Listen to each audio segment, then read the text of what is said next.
din siya. So, ang pag-open nito, alam mo naman. Yan. Tusukin mo lang siya ng cover. Tapos, ang paglalagay ng anesthesia using toothpick. Yan.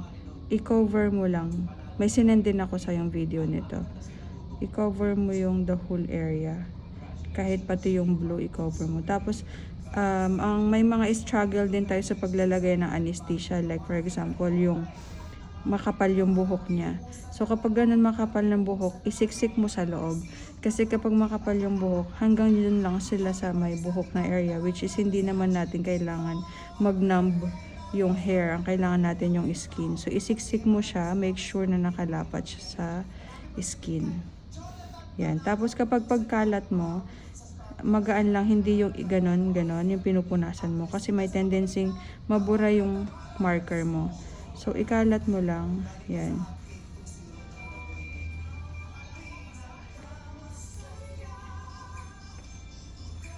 Yan. Cover mo lang. Huwag mo lang ihagod hanggang sa ilalim para hindi mabura. O, ikaw maglagay.